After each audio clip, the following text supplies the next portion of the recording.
1,400 hazy miles. That's the distance between Washington, D.C. and clarity.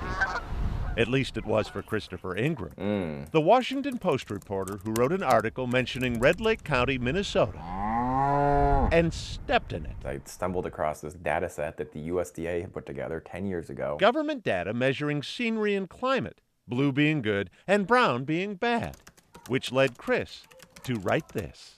The absolute worst place to live in America is, drum roll please, Red Lake County, Minnesota. Claim to fame, it is the only landlocked county in the United States that is surrounded by just 2 neighboring counties, according to the county website. That's it. That's all I said. Which he soon learned was enough. There's people up in arms in town. It was almost immediate. It was the talk of the town. The word was this guy was an idiot. On social media, Chris was shamed. Literally shamed. People were starting hashtags. We got to do something about this guy. But Jason Brunwell, Yeah. a local campground owner, took a different tack. This is the email from Jason Brunwell. Why don't you come out here and see it for yourself? We'd love to have you. I thought it was some kind of trap. Chris's wife, Brianna, Realistically concerned for his safety. couldn't have been more wrong. So I drive up to the courthouse, and there's the color guard from the high school. Don't have to worry about pitchforks. Things are going to be okay. Chris was introduced to Red Lake County's prettiest places and the nicest people, none of whom were prepared. I didn't believe it. When Chris announced a few weeks later he was moving here, I read it like 3 times. I'm like, this can't be right. turns out Chris and Brianna had been in the midst of an East Coast quandary. The parents of twin boys had outgrown their tiny row house. At the same time, Brianna wanted badly to leave her government job to raise their children.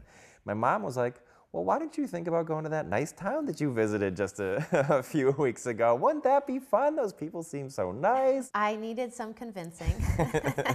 No convincing anymore. The house the Ingrams bought in Red Lake Falls has given them more than twice the space at half the price. Sure. Chris is still a data reporter for the Washington Post, but traded his hour-and-a-half commute for a basement office he shares with 2 bunnies. Hi, Daddy. While Jack and Charlie play down the hall. Instead of a coffee break, I take a toddler break. No more nanny. Okay. Red Lake County's lower cost of living allows Brianna I don't know how we'd be able to do this. to stay home with the boys.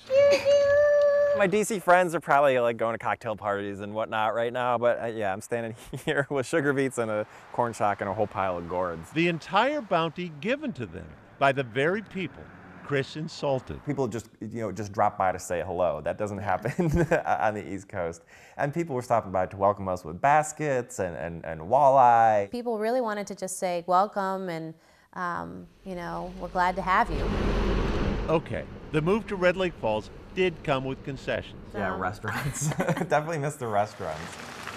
Sampling every eatery in town takes exactly breakfast, lunch, and dinner.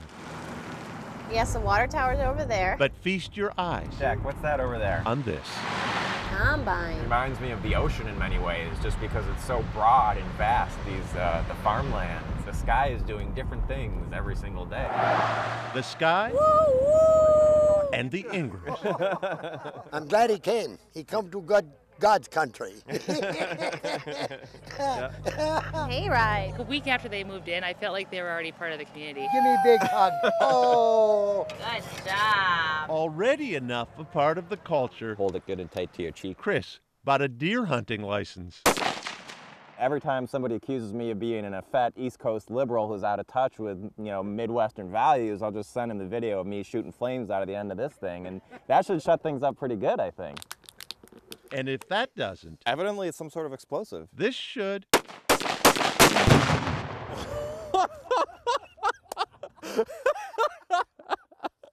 Oh man, that was awesome. Little more than a year ago, Chris Ingram called Red Lake County America's worst place to live. They're like family now.